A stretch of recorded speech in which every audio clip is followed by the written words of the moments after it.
Dear students, we will today understand what is speed, what is average speed, what is instantaneous speed. So, we have just studied about the nature of distance versus time graph. So, we have found that as time moves, the distance always goes up and up.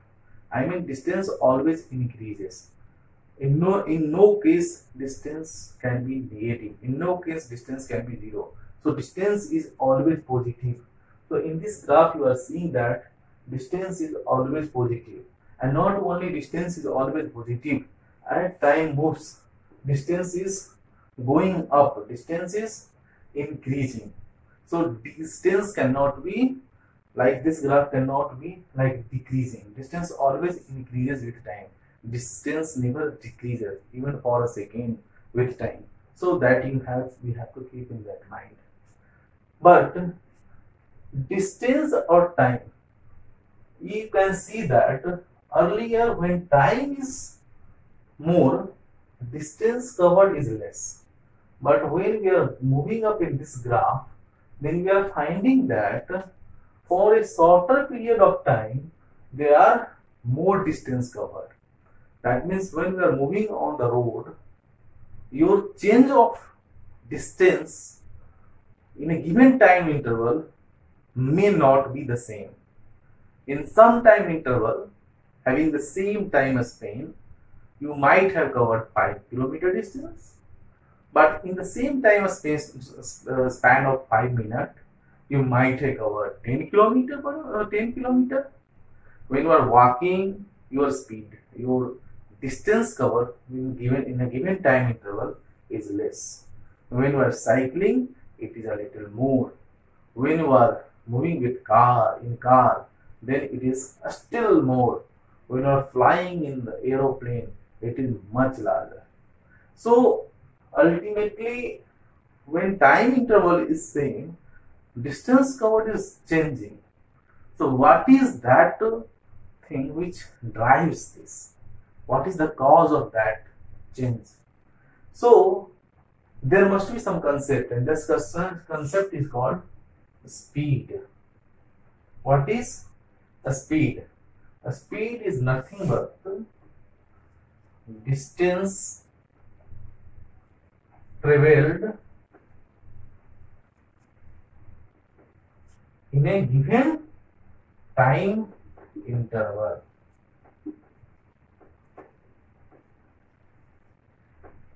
So see, we have time interval t2 minus t1. When we are at t1, the distance covered was s1. This s1, and when time t2, the distance covered was s2. So what is the distance covered in the time interval t2 minus t1? So the distance covered between t2 minus t1 will be the distance covered till t2 minus distance covered till t1.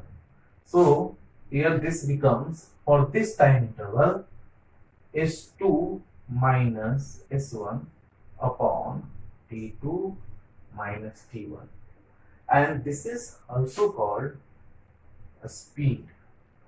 And but this is average speed.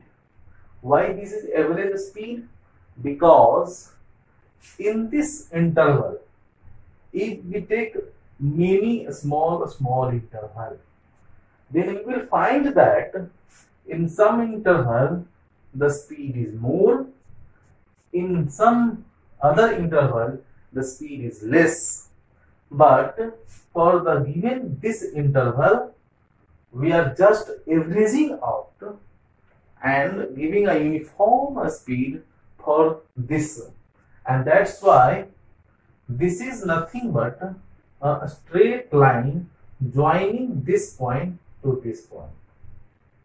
So this is the slope. This slope, why this slope? Because you see here, this is theta. Tan theta is equal to s2 minus s1 and upon t2 minus t1. So this is just giving the slope of this curve between these 2 points. Okay, so that's why this is called average speed. So average speed is just to give the rapidity of any object in a given time interval. In that time interval, at any other time, the speed may be more than this average speed, the speed may be the less than. While you are cycling, sometimes you are riding at higher speeds, sometimes you are just slowing down. But for a given time period, when you will calculate with this formula, then you will find that at some point of time, the speed was more than this speed, and at some other point of time, the speed was less than this speed. So actually, in a given time period, you are just averaging out the speed, and that's why that's give the rapidity of your cycling in a given time period. You just think about a test match when 50 overs is thrown till from morning to the evening, and they are just covering like 300 runs. So you are just taking out that how many runs has been covered per unit over. But you must find that there may be no run has been covered in a given over, and sometimes 12 run may be taken in just 6 balls. But when you are taking the average run score, we are just totaling that and dividing with total over. So in the same way, we are doing the same thing, that at some point the speed may be up, at some point the speed may be less, but on an average we have maintained this speed. Okay, so this can be written like this: change in distance traveled upon change in time. So now just understand the concept of differential coefficient, where we have just zeroed this delta. अगर हमने इस T2 को इसको पास लाते गए और एक ऐसा समय आएगा कि T1 T2 ऑलमोस्ट बराबर हो जाएगा, because del T will tends to 0. उस कंडीशन में जो उस कंडीशन में हम लोग बोल सकते हैं कि speed at a particular time t, speed at particular time t, उसको हम लोग बोलेंगे this is nothing but average speed. What is this? Average speed. And when we are talking about instantaneous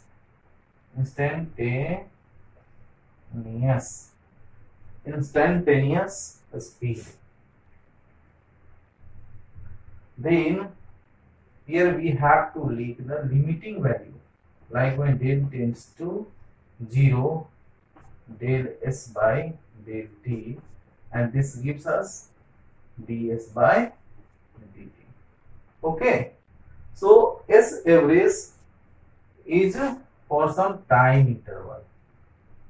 This is for time interval, and this is for any time t. ठीक है, तो जो instantaneous speed होता है वो किसी particular time पे उसकी क्या स्पीड है उसको बताता है, और जो एवरेज स्पीड है वह किसी टाइम इंटरवल में टोटल मूवमेंट क्या था उसको बताता है. ठीक है, आगे हम लोग वेलोसिटी के बारे में भी इसी तरह से स्टडी करेंगे.